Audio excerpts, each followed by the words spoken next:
Good morning. Welcome to the John Mendola Show here on WILK. We are driven by McCarthy Tire Service, locations in Wilkes-Barre, Scranton, Kingston, and Hazleton. Of course, in Williamsport as well. You can pick up a copy of our basketball magazine out and about right now at your McCarthy Tire locations, and we'll get you the other locations today where you could go grab that quick copy today of the John Mendola Show basketball book. And, of course, we appreciate all of our sponsors here that help support local sports and get to talk with some young men, young women every week and some coaches.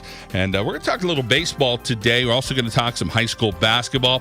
Full docket and getting ready for the holidays. So hopefully you'll be safe in the travels and enjoy your family for this upcoming holiday. Well, let's welcome in Paul McGloin here on the show as we talk Electric City Baseball and Softball Academy. And Paul, great to see you again. Great to see you too, John. Thanks for having us. Well, you got some talented guys there, and always great to see these guys. It seems like it heats up a little bit around the holidays at your place. Yeah, it starts to get a little bit hectic because the kids even the parents are in panic mode. They want to get ready for the season, and it's prime real estate with the weather we have in northeastern PA that they want to get inside and get in the cages and get some work in.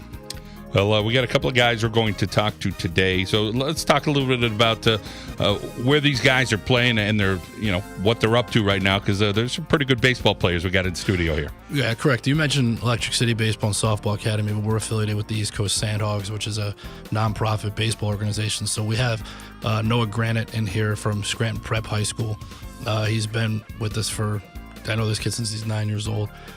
He's going to be attending Princeton University on a baseball scholarship next year.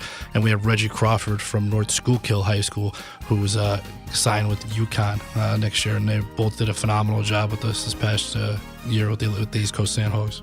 We'll go back to our days when we were kids. Princeton could use a guy like Noah. Talk a little about Noah and his skill set to go to Princeton. And obviously he's got to be a tremendous student, number one.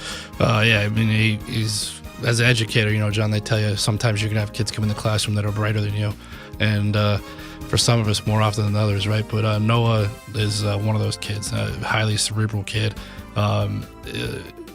Baseball IQ off the charts, but also one of the hardest workers I've ever been around. He's been playing 17 years since he's 14 years old. So it's going to be a sad day when he goes because I'm so used to writing his name in that number 2 spot. But more importantly, he's a fun kid to be around. He's become like a family member, and I'm going to be a little sad to see him go.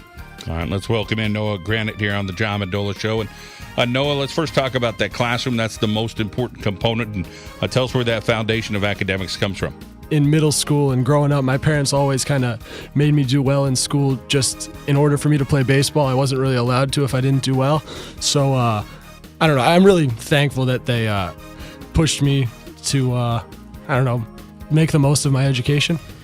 And, of course, the baseball part. Talk about how comfortable you are with that and how long you've been playing. Coach McGloin says he's known you for quite some time here.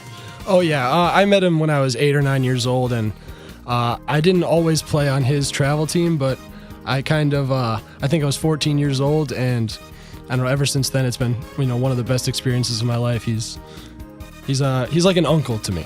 That's the best way I can describe it. So, yeah, it's been great. It's been awesome. Let's talk about your position, shortstop. Have you played all around the infield, or you pretty much have set in at shortstop? Primarily I've been more shortstop and second base, mostly shortstop. But over the summer I actually did play some third base, and I don't know, I've always kind of stayed around shortstop, third base, second base, and they're all very similar to me. So I don't know, especially next year, I don't know, wherever I can get on the field, I'll get on the field.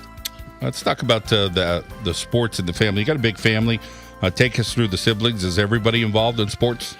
Well, my oldest sister, Rose, she's a cheerleader at Prep for the football team. My second oldest sister, Grace, she plays soccer fairly competitively. My brother, Daniel, plays basketball, baseball, and soccer. I'm not sure which one he likes the most, but he's really involved. And my youngest sister, Marie, actually is really big into gymnastics right now. So we're a fairly, athletic family, I guess. Sheepers. Wow. I don't know how your folks do it. That's a big task, that's for sure. How about you being the leader? Do you feel like there's some pressure right now in the family? Everybody's looking up to you to do the right thing, but it seems like you're doing the right things in both the classroom and on the field. Yeah, I definitely feel a little bit of pressure sometimes. I just want to be the best big brother and son that I can possibly be.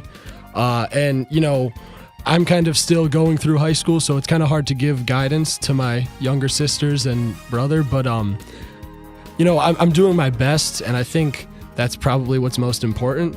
But yeah, I really, that's one of my biggest goals is just to be the best big brother I can possibly be. And I don't know, I'm trying. Well, you're doing a heck of a job. Let's talk about Princeton. What were the choices and why you settled on Princeton? I kind of, I really wanted to go to a high academic school and play baseball there as well. So I looked at, a bunch of different schools, and I think, the tipping point was, the proximity to home. It's only about 2 hours away. And also, academically, in my opinion at least, I don't think it gets much better. Yeah, I think there's a lot of stats out there to prove they're usually like number 1, number 2, something like that. They're unbelievable. Let's talk about getting you place to place. Obviously, the folks have a lot to do with that. So tell us a little bit about who's driving you around. And now maybe you could drive, so maybe that cuts down a little bit. But my parents, before I could drive myself, I think, I kind of felt bad for them because they were constantly going from the gym to practice or basically everywhere. And, throughout the summers with the East Coast Sandhogs, we travel almost every weekend, Philadelphia, Florida, Tennessee, all these places. So my dad is the one who mostly brings me to the tournaments.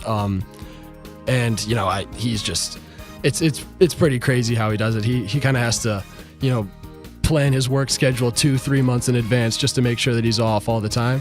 But now that I can drive, at least, after school, going to the gym and going to hit, I can bring myself there. So, but I'm really thankful. I put a lot of pressure on them with that. So I'm really thankful that they did that for me. Let's talk about that work ethic at Electric City Baseball and Softball Academy, getting in there and making sure you're doing your thing. What's a typical day if you head over there and what you do with Coach McGloin? I'll usually head over there after school or around 3:30, 4 o'clock. We'll get there and we'll hit off the tee for, 15, 20, 25 swings just to kind of get loose. And then, he has a lot of drills that he likes to do, kind of just, fine-tuning everything. If he sees anything on video or, just watching me, he always mentions it. And it's more or less just, front toss, soft toss, live BP. And then we do a lot of talking, too, about, the mental game and preparation and, my whole mentality while I'm in the box. That's the most important thing, I think. All right, Noah, we'll keep up the great work. It sounds like you're doing all the right stuff, and we wish you the best. Thank you, John. All right, Noah Granet there from Scranton Prep and via the East Coast Sandhogs, of course, Electric City Baseball and Softball Academy. Well, we're going to get to Reggie Crawford. That's coming up in a couple of minutes here on the John Mendola Show. But first, I want to tell you more locations you could get our basketball magazine as we talk about baseball today. We talk about our basketball magazine, McCarthy Tire locations, Scranton and Kingston and Hazleton and Wilkes-Barre. I want to thank our friends at Manuka Subaru. It's all we do. They're located over there in Moosic. Dr. Walter Novelli Mountaintop. Corbett Insurance locations in Dallas and Nanticoke. I want to thank Saporito, Falcone, and Watt Law in Pittston, Knockley Pharmacy in Hanover area, Luzerne Optical, and Athletic Republic locations in Dallas and Moosic, and our friends at Holy Cross High School as well there in Dunmore. It's 10:11 here at the John Mendola Show. We're going to take a time out. Let's head on out to our local State Farm insurance agent, Jeremy Baczynski. Break like a good neighbor. Jeremy Baczynski is there. We'll be back on WILK.